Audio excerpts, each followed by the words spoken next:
Okay, let's get into this deep dive on German education policy, Bildungspolitik, looking at roughly 2005 to 2025.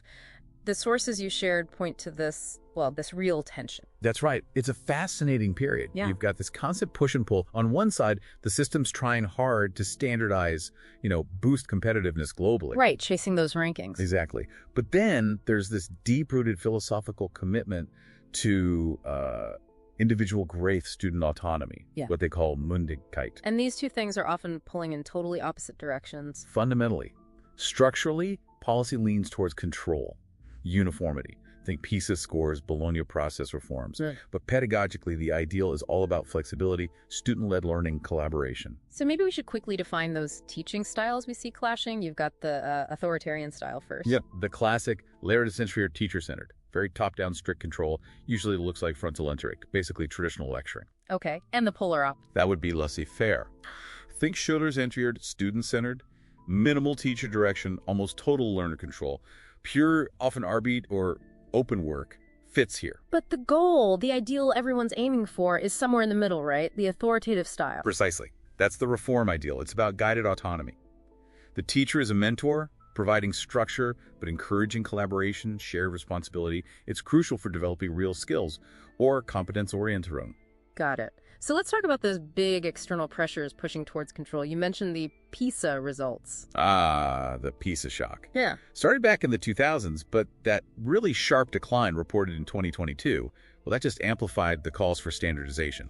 We need to catch up. And the Bologna process in universities, how did that add to the control? Bologna brought structural, almost authoritarian tendencies into higher education. It sliced degrees into rigid modules, demanded constant ECTS point tracking. So less room for exploration, more focus on just checking boxes? Pretty much. It imposed this calculability on learning, squeezing out flexibility. It prioritized efficiency and comparability over maybe deeper learning. You can really see that efficiency obsession play out in the big high school debate. G8 versus G9. The shorter gymnasium. Exactly. The push for the 8-year gymnasium, G8, was almost purely about speed. Get students through faster, into university or work sooner. But jamming 8 years of curriculum, or rather 9 years, into 8. Created enormous time pressure. And what happens when teachers are under that much pressure? They revert to what's efficient, I guess. Right back to teacher-led frontal-enteric. It was the only way they felt they could cover the sheer amount of material in the time available. Forget individualized learning. So the structure itself basically forced an authoritarian teaching style, even if that wasn't the intention. Absolutely, which makes the eventual political U-turn back to the 9-year G9 so significant. It wasn't just about easing student stress then. No, I mean, that was part of it, sure. But it was also a massive institutional admission, really, that holistic development and actual autonomous learning need time. You can't just compress it endlessly. Okay, so G9 comes back, aiming to create space for autonomy. But you're saying there's still a big gap between what the curriculum says schools should do individualized learning and what actually happens. There often is, yeah. And a huge reason for that implementation gap, especially in public schools, comes down to resources, or rather, the lack of them. The teacher shortage. The critical and growing teacher shortage. When schools are understaffed, administrators and teachers are forced into crisis mode. And crisis mode means? It means reverting to the most resource-efficient method, Yeah. which again is often that top-down, teacher-controlled instruction.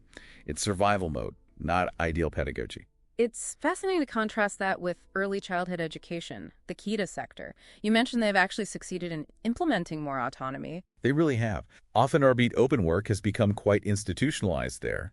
It shows a really strong, consistent trend toward self-determination, play-based, inquiry-led learning for young kids.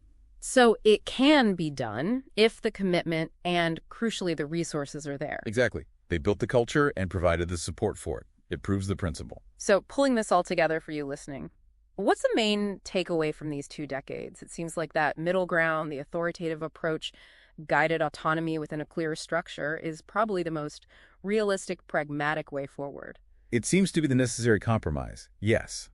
But, and this is the crucial point, the ability to actually do it, to sustain that ideal in practice. It all comes down to resources, doesn't it? Fundamentally, if you don't have enough teachers, enough support, enough time, The system defaults back to that more efficient but less empowering authoritarian style. Okay, so here's a final thought for you to chew on looking ahead. The digital imperative. Technology. Ah, yes. The big unknown, or maybe the next big battleground. Digital tools, learning platforms, AI, they offer this incredible potential for truly personalized, flexible learning, right? Supporting that authoritative ideal perfectly. They absolutely could. Imagine adaptive learning paths, tools for collaboration, access to vast resources. But there's always a but. What if the main driver for implementing these tools isn't pedagogy, but data? If it's primarily about tracking, monitoring, algorithmic assessment of every click. Then digital tools risk becoming the ultimate infrastructure for, well, a new kind of top-down control, standardization and surveillance on a scale we haven't seen before. So the tension continues, just in a new form. Precisely. Will technology empower genuine student autonomy, or will it just perfect the mechanisms of control? That's the question for the next 20 years.